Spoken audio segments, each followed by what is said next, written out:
Another keynote this morning. You saw Cam's passion. You saw his belief in what we need to do as an industry. He's got an extraordinary career. He understands science. He understands distribution, logistics. He understands marketing, branding. That's why the Aurora Cannabis has given him all of this and more. Please welcome to the stage, Cam.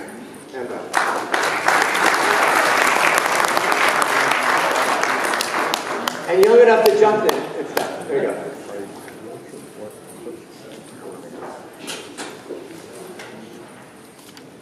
Yeah, we do. Martel, can you take that outside the room just so we can get a... Take it outside. Take that celebrity out of here. Thank you. Can you hear me? Is this... I'm not sure if this is activated. Yeah. It is? Yes. Okay, beautiful. So I'll speak up anyway. I don't want to speak for long with formal comments. I'd rather get into the conversation with Tony and then have some Q&A with the room. What I do want to speak about briefly is the scope and the scale of what we're doing here. You know, I spoke earlier briefly about the unique opportunity that Canada has to lead in establishing a precedent and a model for the world. That's a rare opportunity. That doesn't happen to Canada every day, to literally invent a new industry for the world. And that implies certain responsibilities on us and some shared objectives. And when we speak about unity, these things are important. When the medical cannabis system in Canada began, there was some strife and some conflict and some fighting among different players. And something nice that's happened is we've got less of that happening today, so that in individual companies like Aurora, something I'm very proud of is we have people like me who come from mature industries. I'm a biopharmaceutical guy for my whole career until I got into this business in 2014. But at Aurora, we've done something else. We've embraced the cannabis culture in a very big way, and we have very purposely recruited from the cannabis culture. I like to joke that our cultivators have been growing cannabis for a suspiciously long time. And our people, from customer care to regulatory to production to the executive offices, come from the cannabis culture. But that's purposeful, and it makes us stronger, and it's one of the best things about Aurora. One of the things that I enjoy is learning from my colleagues. And so here we are, suits and folks from the culture, coming together and learning from each other and creating a unique and uniquely harmonious company culture. I'm damn proud of that. But what we've done at Aurora on that level is a microcosm of what's happened across the sector. And the evidence is in these conferences, where we've got growers and small businesses and entrepreneurs and executives from some of the larger companies and micro-cultivators and activists and advocates all coming together in the same place. And the time is right, because I don't know if everybody's noticed, but by God, the whole world is opening up fast to cannabis. Aurora alone, we're now operating in 23 countries. I can barely believe that. When I joined Aurora from Canopy in March of 2016, Aurora had 35 employees. We now have something like 1,800, and we're hiring 60 people a month. We have an amazing head of human resources. Deb Wilson is our Chief Human Resources Officer. She has a PhD in psychology, which comes in very, very handy in this crazy company, in this crazy industry. And so we're growing so fast at Aurora and across the sector, and Canadian companies are leading the way. It's a funny thing that through commercial initiatives, through leading Canadian cannabis producers, through companies, we're actually exporting Canadian public policy. And I like to think Canadian good sense.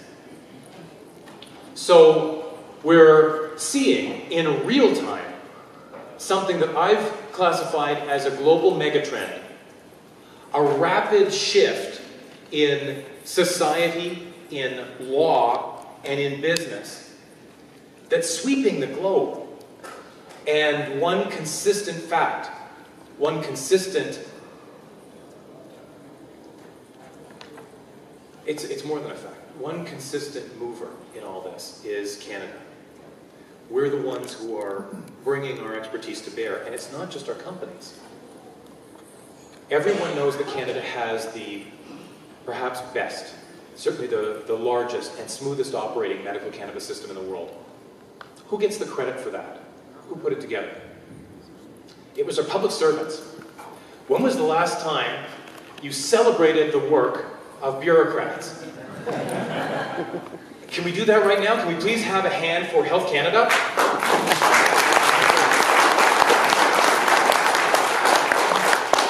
Is there anybody from Health Canada in the room?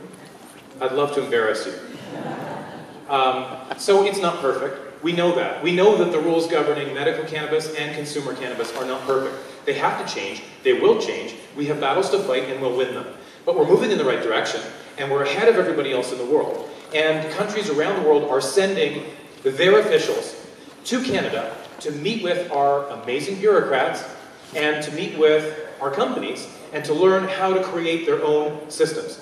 They're following the Canadian model to a greater or lesser degree.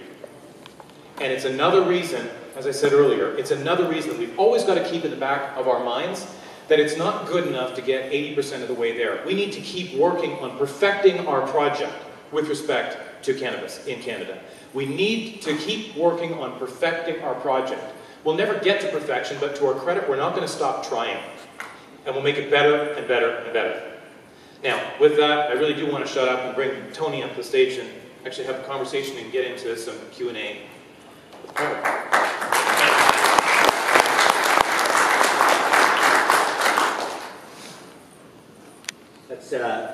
So I was watching some of your interviews on, mind you're a busy guy. And you talk about you're working 7 days a week. You just did a string of investment conferences. You're in Boston, New York, or in Europe. And you said, Sydney, Melbourne, Frankfurt, Berlin, London. So what's the story you're telling? Like, how are you presenting this in a way that people are starting to say this isn't just going to be a blip or a footnote, but we're going to be a major global force? And I know obviously you're presenting your company, but within it is the halo of Canada. Yeah, it is. And can I tell you that one of the things that I love about my job and about what we're doing in this industry right now, inventing this new industry, is that there's nobody who can tell me that I can't be both a businessman and an advocate at the same time. And so we've really taken that to heart at Aurora, and we built a very strong, a really powerful advocacy function. In fact, where's James O'Hara? So James, do you want to stand up for a minute? So James is the executive director, do I have that title right? President CEO. President and CEO of CFAM, Canadians for Fair Access to Medical Marijuana, an excellent organization that we support to the hilt, and thank you for being here. And so the previous, the founder of CFAM was a young man by the name of Jonathan Zaid. And if that's a name that resonates with people here, it should, because he was the first Canadian to receive insurance reimbursement for his medical cannabis. And one of the most articulate, powerful, and sincere voices of cannabis advocacy in Canada. And he and I became friends when I was still at Canopy. And when I wanted to build out an advocacy function for Aurora, not just on a Canadian basis, but on a global basis, Jonathan was the first person I went to, and so hired him and brought him in to lead our advocacy and CSR function.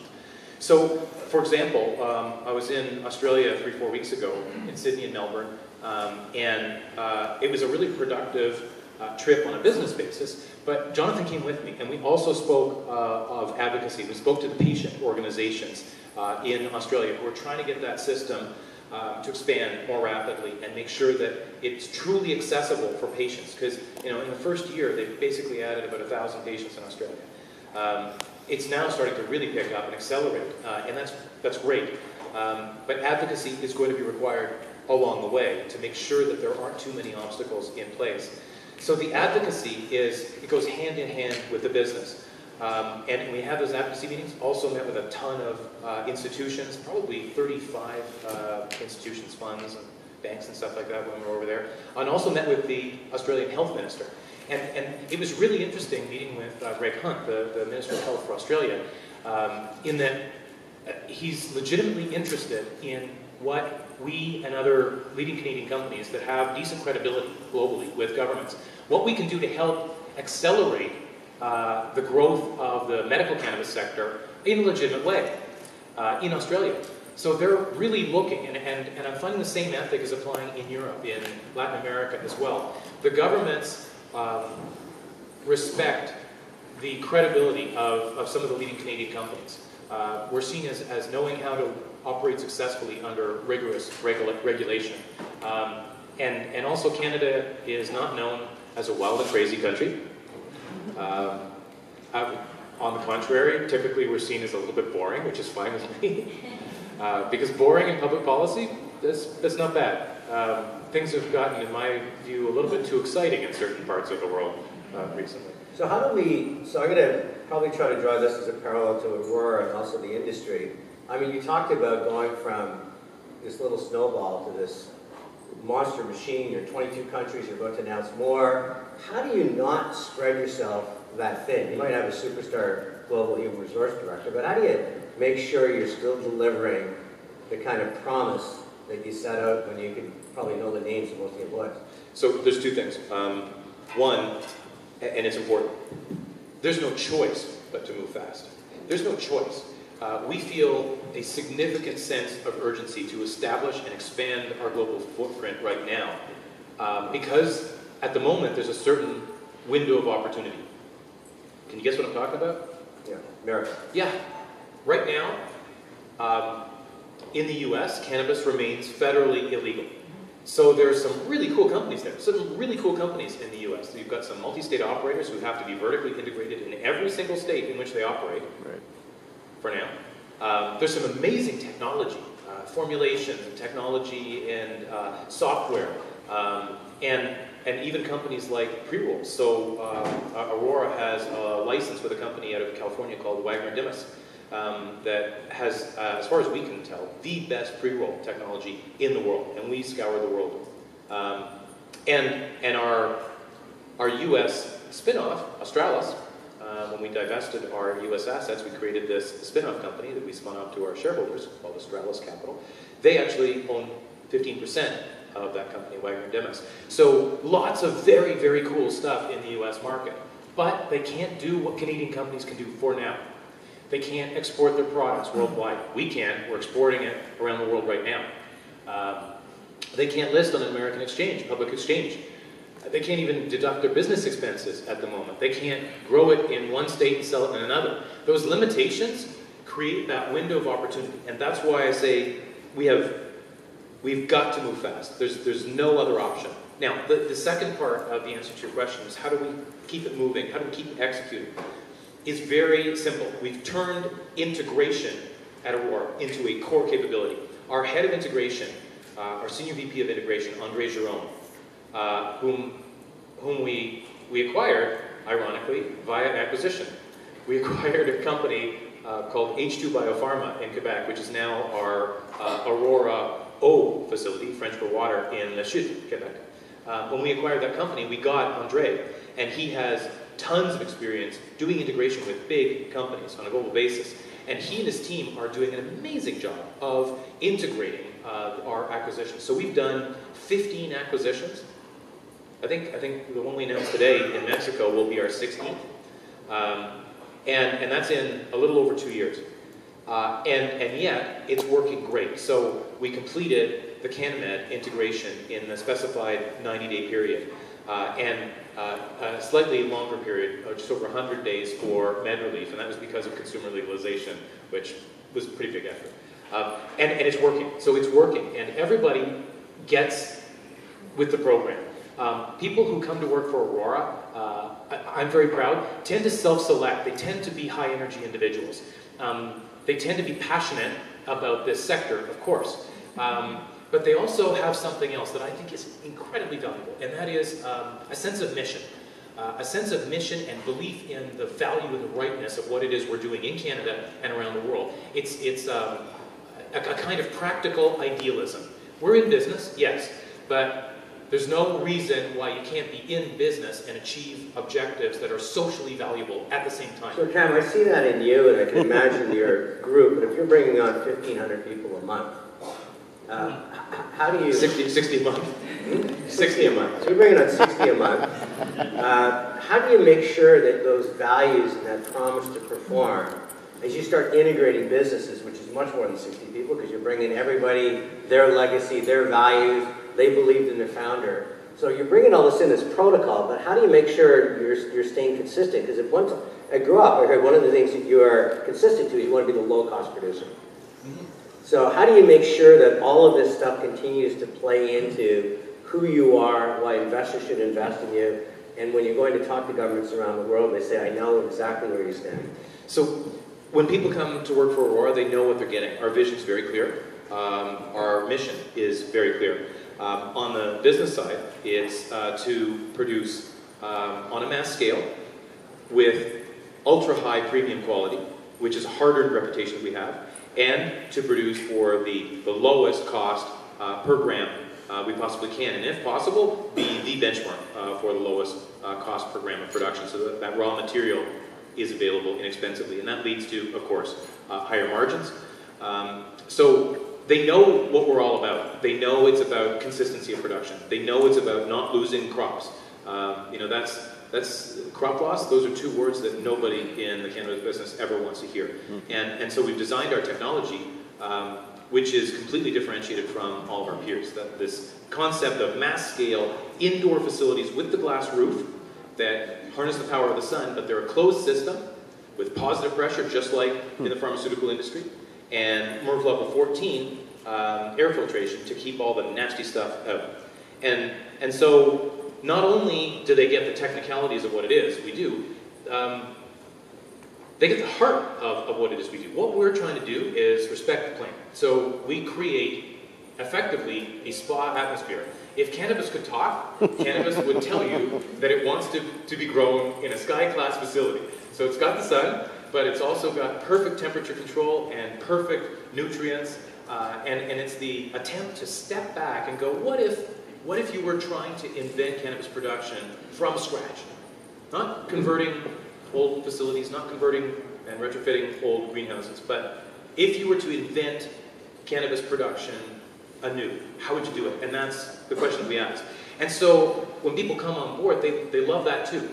They love the fact that we're trying to always push the envelope and always advance the state of the art. And so I get the bottom of the supply chain, you're doing that extremely well. What role does the brand play in it? Because obviously business people with Drucker would say, you want to be in the cornflakes business, not the corn. Right? So what role is branding going to play in terms of how people are going to view your industry and your business specifically in a couple of years? So branding is critical, and you've seen that out of the gate, post the launch of consumer legalization here, Aurora did shockingly well. But by the way, your shoelace is driving me nuts here. Oh, sorry, I'm hit it, Tyler. My socks are driving me nuts. I didn't pack the right socks. But I've had a lot of coffee, so I will notice this. Is everything else the flies done up? No, you look awesome. Okay, thanks. I like the shirt.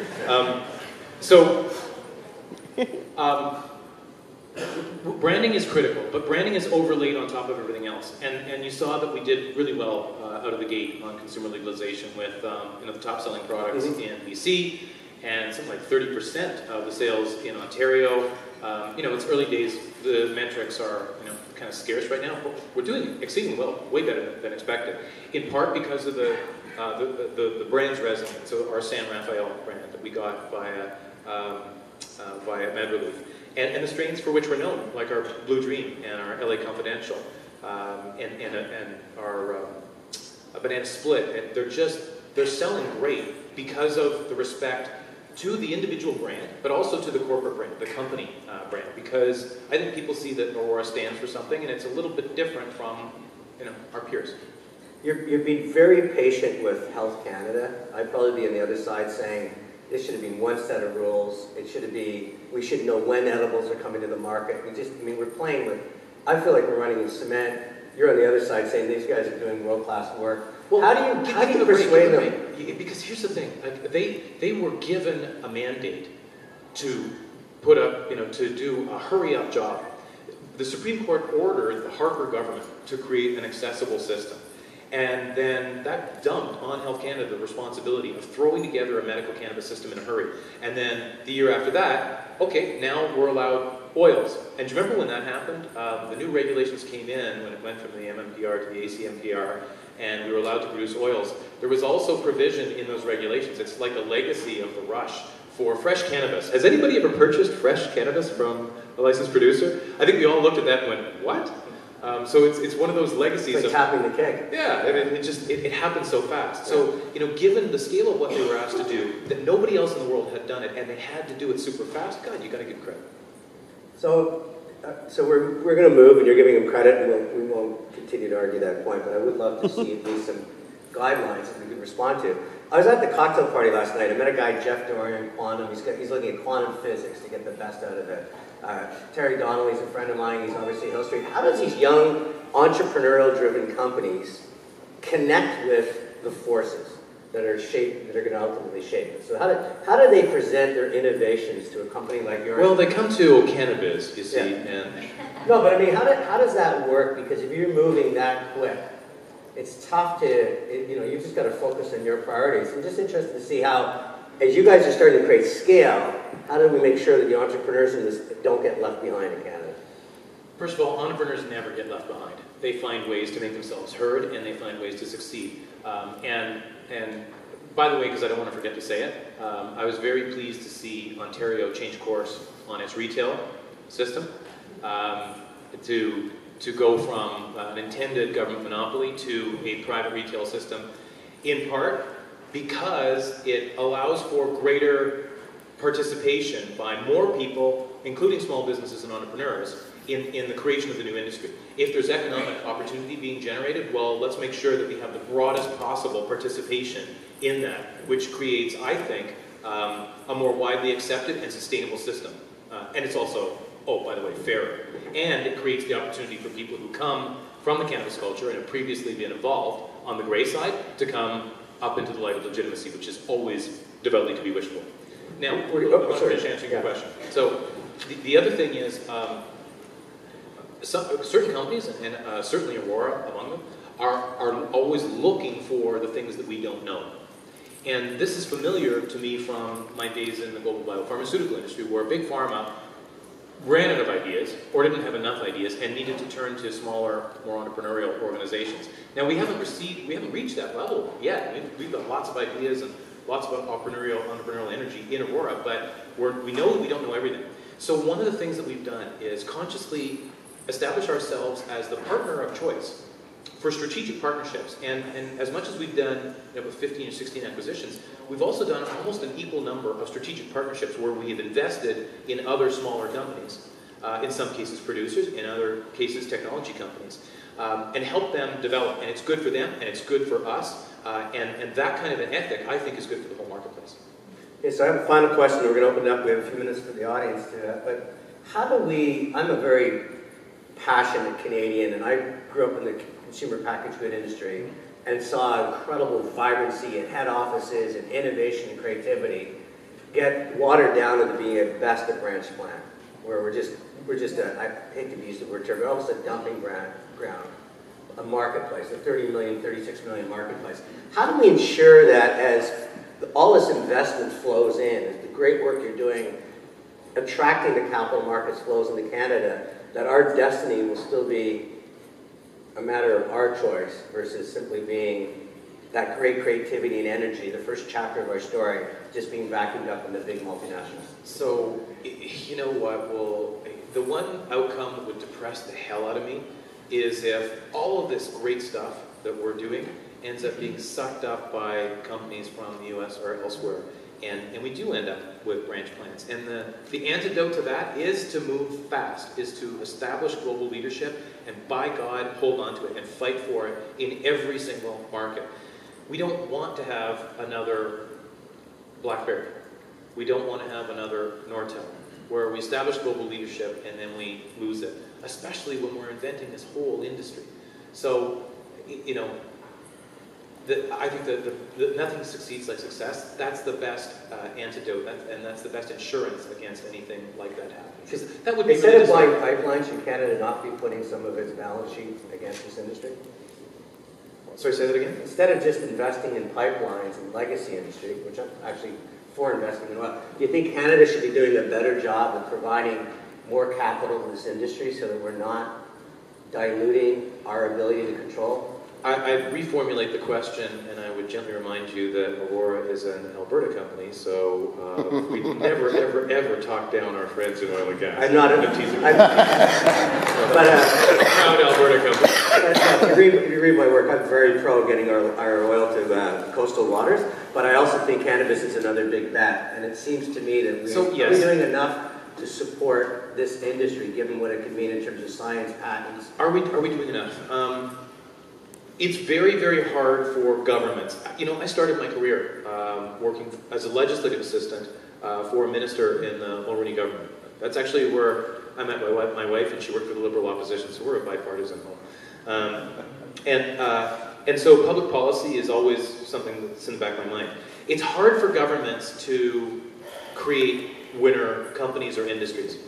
But there are some things that I think the federal government and the provincial governments can wake up to here and realize that they have an opportunity to not kill a brand new industry that Canada could lead on a global basis. And one of the things they have got to look at is the levels of taxation on cannabis.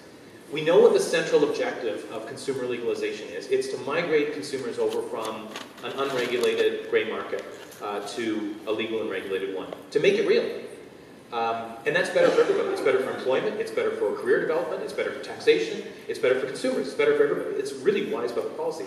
But we have the risk, if we burden the sector too early with too much in the way of taxes, we run the risk of A, doing something that I think is unconscionable, which is forcing medical patients to pay the government when no other prescription medicine has any level of tax applied. That's just unconscionable to me. But we also have the risk of killing the golden goose. If the taxation is too high, the industry could fail to launch to the degree that it should. And also, we will be slower in achieving that central objective of migrating consumers over from one sector to the other. So how does this industry work together to get the collective narrative that this is a future part of our future new economy? This is what General Motors might have been 50 years ago, or Bombardier 20 years ago. This is a big bet for Canada, and therefore deserves that kind of attention, not just in taxation, but capitalization, their foreign office, trade, opening up new markets, anything they can be doing to build it, to where, wrapping the maple leaf around it. You know, some of that is happening. The involvement of our diplomatic personnel and federal economic support in opening up new markets. Some of that's happening. What I think needs to be done on a big picture level is probably the responsibility of the industry, of the leading companies in the industry, because we've got the resources available to us, and also the industry association, Cannabis Canada. I sit on the board of Cannabis Canada. I think we've got to do a really good job right away of telling that story to our federal leadership, all parties, and to the provinces that have a big stake in the success of this sector. If you think about Ontario, they got more than half of the licensed producers in the country. That could be a global center of excellence. Let's not freaking kill it. And the same thing federally. It's not just about the taxation, it's about getting the regulations right, and consciously knowing that this industry is not just about growing a plant, it's about innovation. The amount of innovation that's happening right now, I don't think is visible to our federal politicians. And so ultimately it's probably, for now, it's our responsibility in this industry to tell that story and say, you got to get with it. This is not just warehouses full of plants. This is a hell of a lot more than that. Let's take a couple of questions from the audience. Anybody want to ask Canada? That actually cover prescription. So the question is, how many insurers in Canada, health insurers, are providing reimbursement for medical cannabis? Not enough. but it's happening. It's happening slowly. What's happening first in many cases is that companies that have what's known as a health savings account that allows people to do things like pay for, therapeutic massage or things that are not covered by standard benefit plans are allowing medical cannabis to be covered that way. And then some companies, like Aurora, have made it a fully insured benefit up to a certain amount. For us, I think it's $3,000. With whom? Oh. Who is your insurer? I don't want to call anybody out right now because there are multiple insurers who are doing this. But remember, it's based on the request from the employer or the union, right? And typically, this is in the case of an administrative services only plan, where the insurer provides the administrative services, but the actual insured benefits are paid for by the company. So we're moving in that direction. Now, some countries are ahead of us. In Germany, somewhere between 2/3 and 3/4 of patients are receiving insurance reimbursement for their medical cannabis. Way to go, Germany! Way to go, Germany! Hi, Chef. How are you? I love that joke. The plan in Australia, if we can get it right collectively as an industry, is for insurance to cover medical cannabis. As we do this, as we roll out new medical systems around the world, we need to make that the norm. We need to make it the norm that cannabis is treated exactly the same as any other medicine that's prescribed by a physician. Hi Ken, good to see you. I'm a patient. I have an opioid story, I have a chronic pain story, I have an arthritis story, I have a surgery story. Touch a little bit more on the patient advocacy side of things and what it takes from their perspective and what you feel is the obligation from the industry to support that. I'll go to the last part first because if you want to talk about patient advocacy, it's James O'Hara who's with us today from CFAM who would be best to address those things. In terms of our responsibility, it's significant. We have the resources. Not-for-profits in general do not. Patient groups do not. I know what it is to work in a not-for-profit and be constantly struggling for cash. For the last decade, I've sat on the board of directors of an organization called Campaigning for Cancer in South Africa, and it's a patient advocacy group. And it's done amazing work advocating for patients at all stage of cancer, including the final, very important stage in life. We have been, every single year, struggling to find the funds. So as licensed producers, and especially as the larger producers become profitable, which is going to be happening for a bunch of us in 2019, on a real consistent basis, it's our job and our responsibility to keep funding it. Just the same way as, by the way, it's our responsibility to look after medical patients first. This is important, and I really do want to touch on it. At Aurora, we're selling it to three market segments. The Canadian medical cannabis segment, which is our registered patients, the Canadian consumer market, and then the international medical markets. And we said again and again, those Canadian registered patients are our first responsibility because it's a matter of trust. Medical cannabis is a need, not an option. And those patients are registered with us. So we have to make sure that when we make product allocation decisions, that our Canadian patients come first, and we always have sufficient variety on our menu for them to use the inhalable or ingestible or combination thereof medicines that they need. And then the other two markets come separately. Because, remember, we have to supply the Canadian consumer system. This has to be a success. And then we have an increasing number of international markets opening up. Today it's Mexico that we're looking at, that we have to supply as well. And we've got to make wise decisions in terms of that product allocation, because you can't have wild swings either. You can't, for example, you can't ship to a European market X amount of medical cannabis one month and then half that the next, because then you're leaving patients in the lurch again. So we have to be sensitive to this, and we've seen the same kind of challenges in the pharmaceutical industry on a global basis when product supply runs low, or when there's, in the worst case, when there's only a single supplier of it, the pain is spread around the world. We have to avoid letting that happen. Good. Question here, yeah? Aurora is a large company. There's many small companies. We a situation where major banks will not open accounts, or even public companies, now that it's legal. Does Aurora have this problem? So how does it get around it? Can you repeat the question, sir? Yeah, I'm going to repeat the question. It's about smaller companies and operating in Canada and operating with the big banks. Some of the banks still have not gotten with the 21st century and stepped up and started to work with cannabis companies, which surprises me because cannabis money is just as good as anybody else's money, and it's just as legal as anybody else's money. But some of the banks, particularly those that are really worried about their U.S. exposure, are still hesitant to get in. And one measure of that is, I think Aurora is still the only cannabis company that's managed to get a sizable traditional loan facility from a major bank. We've got a $250,000 traditional loan facility with Bank of Montreal, with BMO. And I don't think any other banks have done that with any other producer. So we obviously work with BMO. I have a BMO MasterCard, and it actually says Aurora Cannabis on it, which is sometimes awkward in the US. But I mean, his question was also, and I think you've had that success. What advice would you give in the small business space? Because obviously, starting with capital starts a business. Alterna is one of the credit unions that's been really good and really fast moving into this space. There are options available for Canadian companies, credit unions, if not major banks. And in fact, I believe Alterna is the bank that Cannabis Canada, the industry association, uses as well. So there are real practical options available in Canada. It's not like the US. Great. Any other questions out here? Yeah. Hi, Cam. I wanted to ask you about the globalization of cannabis, as we've been on tour to 10 countries in the past 8 weeks. A lot of people are talking about Canada having a lead on a global scale.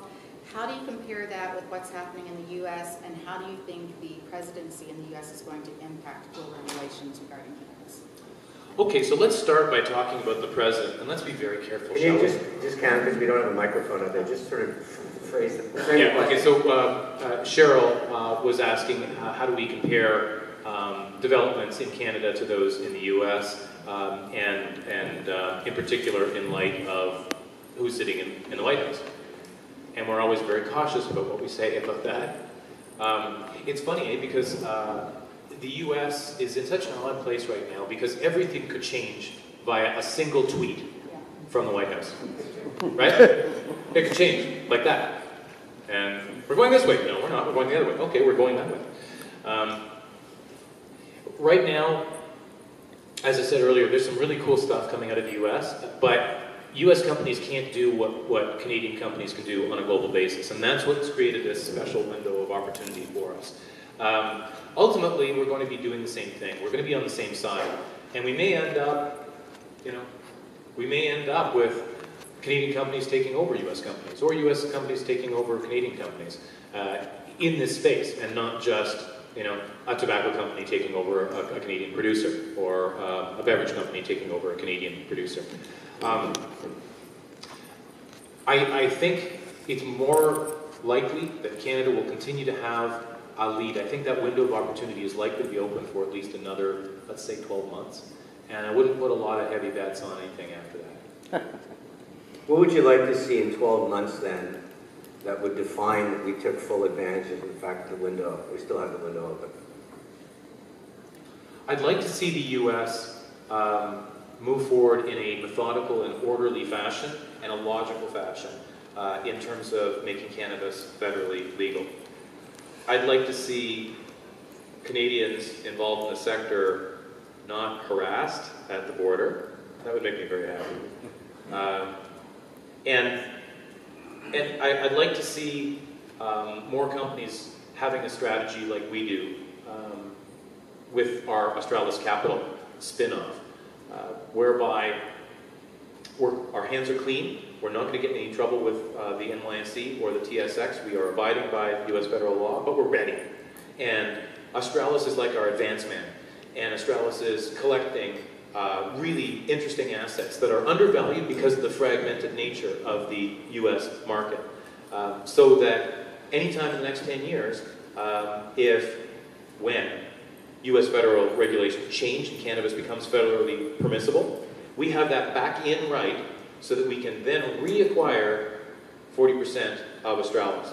I'd like to see more companies have an effective U.S. strategy, so we have that assurance that there will be some leading Canadian players in the U.S. on day one when the NYSE and the TSX say, okay, go, now you can play. So the largest consumer launch in our history, there's got to be, besides America, you have to be looking at other countries that are going, I want a slice of this. What's You mean on your a radar? consumer? Consumer medical, both medical and consumer. I mean, the largest product launch, and we're only beginning to touch, as we said, the medical properties of it. So there's got to be a lot of countries that are interested in this. What are you seeing on in your radar? You should say these are places that we have to keep paying attention to. So there are opportunities of different kinds. And I mentioned I was in Australia and met with the Australian health minister there. He wants an Australian export industry. And they can do it. They can do it. They've got a federal system there with some promise. They need to though. They've got to accelerate the development of their domestic medical cannabis system. They've got to get some patients there. They've got to prove that they can grow at scale and with high quality and meet the regulatory requirements and actually have a domestic medical system that works. And I shared this, and there's no argument about it. I think the Australians get that as well. So Australia can be a player on a regional basis. Maybe they can even import into Europe. Who else wants to participate in the economic opportunity here? A lot, but not everybody. It's interesting. Poland has said they don't want domestically grown cannabis. So it's going to be all import for now, unless there's a change of policy there. Germany has been trying to figure out how to get a tender process underway. And they've had hiccup after hiccup and delay after delay, and it's starting to remind me of the new Brandenburg airport in Berlin that was supposed to be open in 2012 and might be open in 2021. So once again, that's actually good for companies like us who have operations in Germany. And not only are we importing our product into Germany, but we actually own the largest distributor of medical cannabis in Germany and the EU. We acquired them last year. So it's going to come, but you've got to have the right conditions.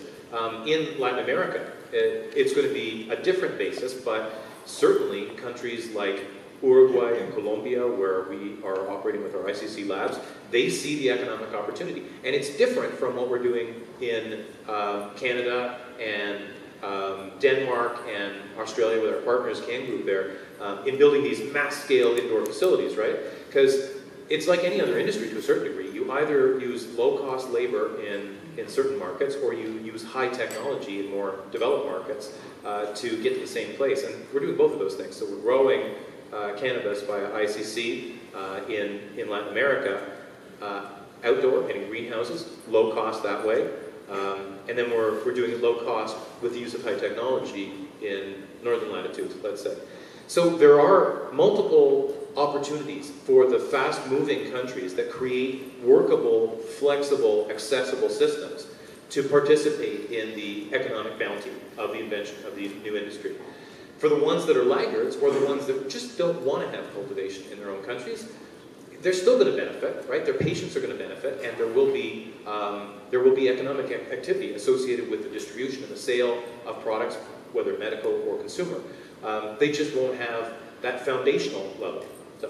What about the patent wars? I mean, we certainly saw it in technology that people started to line up their patents. Rumors are Israel's already filed 25,000 patents in medical cannabis. Do you think that a big part of this is also going to be fortifying your position by claiming you own a global rights? I mean, is patents going to play a part of this narrative in the next 12 months, 15, 18 months? Oh, sure. And you know, coming from the global biopharmaceutical industry, intellectual property, patents are talking my language. Sure, there will be intellectual property associated with this, and the good thing is you got to prove it, you got to earn it. So you can do things such as combining cannabinoids in a specific formulation, a proprietary formulation, with existing other molecules, prescription or non-prescription molecules, and creating a new entity. You can create new intellectual property via the genetics. And so one of our recent acquisitions that has made a lot of noise and is from BC, woohoo, is Anandia Labs. Everybody know Anandia? An awesome company. Yeah. And Dr. Jonathan Page, one of the co-founders of Anandia, led the team that first sequenced the cannabis genome. So Anandia is maybe best known as the top testing lab in Canada, but they're also the top, I think, deep cannabis science company in Canada. And that's really why we acquired them. We're going to dive as deep as we can into this plant, into its constituent materials. You know, there's more than 100 cannabinoids. We're always talking about 2, right? And that's not even to consider the terpenes. And there's a ton of research required. So before we get to IP, let's talk about the research. We've got 40 clinical trials at Aurora, either completed or underway, 7 preclinical studies. And that's just the tip of the iceberg. The spend of cannabis companies in terms of percent of sales is a fraction still of what it is in the pharmaceutical industry, where you could be looking at 15 to 20% of sales go back into R&D. And there's a reason for that, because thus far we haven't moved far enough down the path to intellectual property. And we all know that the reason why we give patents to pharmaceuticals is because it takes, on average, $1 billion in 10 years to bring a new pharmaceutical to market. And nobody's going to do that for the actual cannabis plant itself, because the plant can't be patented. But as we dive deeper, yes. So do we have an IP strategy? Yes. Do other leading cannabis companies have an IP strategy? Yes. And that becomes now a core capability in the leading companies globally. Okay. Time for 2 more questions. Yeah? My understanding, cannabis is getting legalized over 30 countries right now, a little bit over than 30 countries. At some point, big players such as Johnson & Johnson, Pfizer, all of those big boys will get into this. I mean, it's logical. Do you see Aurora merging with any of those big boys or getting sold to them at some point? So, if you're asking me if we're ready to buy Pfizer just yet, no, not yet. No, if you getting bought out. Not yet. Please, give me 6 months. No, I'm seriously asking. No, I know. I hear a couple things. You're saying if the big global pharmaceutical companies want to get in this space, won't they take it away from us? And the answer is no, there's too much to know. Will they partner with us? Yeah. Yeah, they will. I have no doubt. And the interest is already there. Now, you've seen tobacco move in. Well, tobacco had to move. I mean, arguably, when your consumers are declining in number and getting older, and, even though your margins are good, you need to add a new market. And so one could argue that from the tobacco perspective, like Altria, it was pretty urgent. Beverage, alcohol, arguably the most disrupted industry by cannabis for very, very good reasons. A cannabis-infused beverage that costs around the same, that doesn't create a hangover, that doesn't contain any calories compared to 140 or so calories per beer, and that can promise,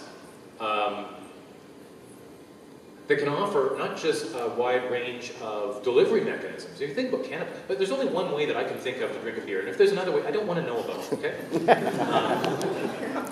Cannabis is different in that you can inhale it by different means. We've got a sublingual wafer that's like a Listerine strip you can stick on your tongue for rapid onset of action. You can ingest it in various ways, and that ingestion can either be in the form of foods or beverages that have rapid onset of action, so that they're comparable to the effect of a beer in terms of intoxicating effect. And more than that, cannabis is going to disrupt beverage alcohol, because no matter how you consume alcohol, whether a beer or a glass of wine or a shot of liquor, the neurological effect is always the same. It's a central nervous system depressant, and it has disinhibiting and other effects that people find pleasant in moderation. But it's always the same neurological effect, whereas cannabis, depending on the permutations and combinations of the cannabinoids and the terpenes, can deliver an incredible range of experiences. That's the word. Cam, in all fairness to this question, though, you've been very successful in acquiring businesses, including this great lab. What's to stop Big Pharma to go on the share market and offer such a premium on your stock that they effectively take control of your business? Oh, to acquire us? Yeah. They can try. They can try. I don't think it's going to happen. And quite frankly, if somebody made an offer, we'd talk. And we've already said that we've sat down with pretty much everybody in this business and everybody who's interested in this business. So I think we have a pretty good read on where people's heads are.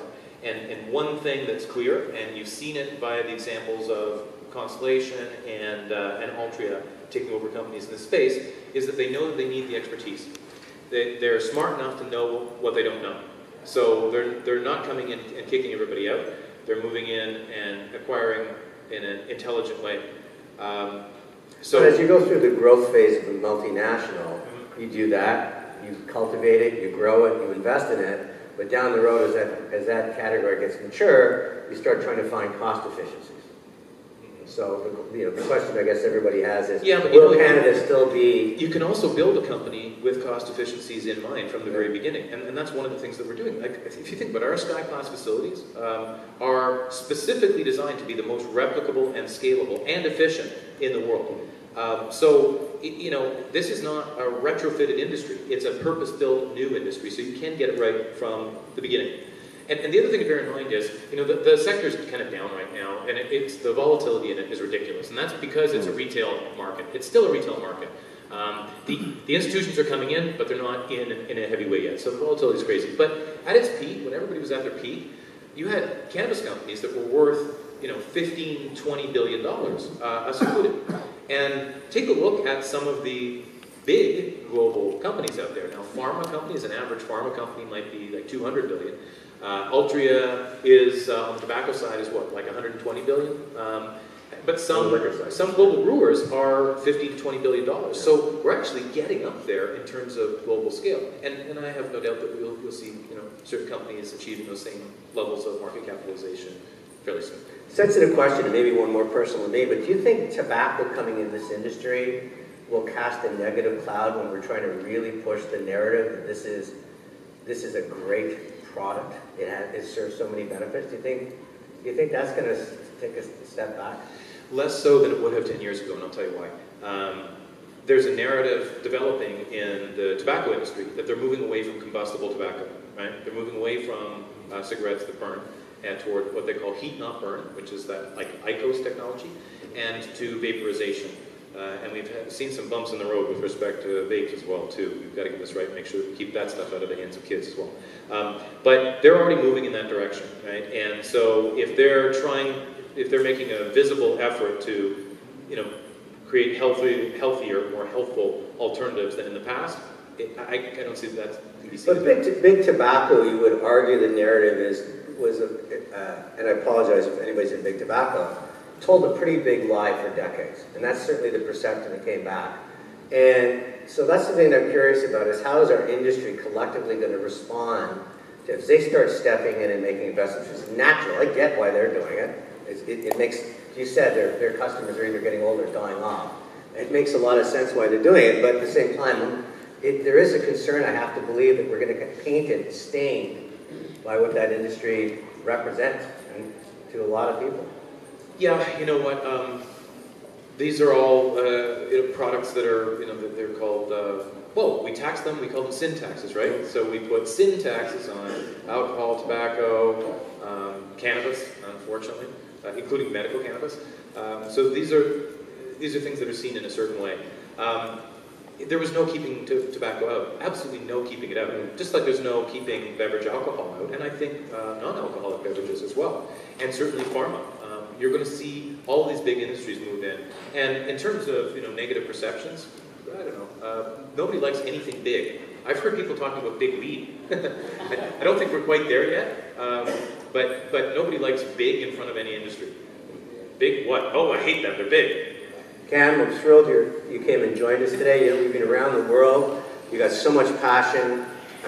To me, having someone like you, Australian all over the world, is not only reflects positively in your company, but our country. So thank you for joining us. Thank you.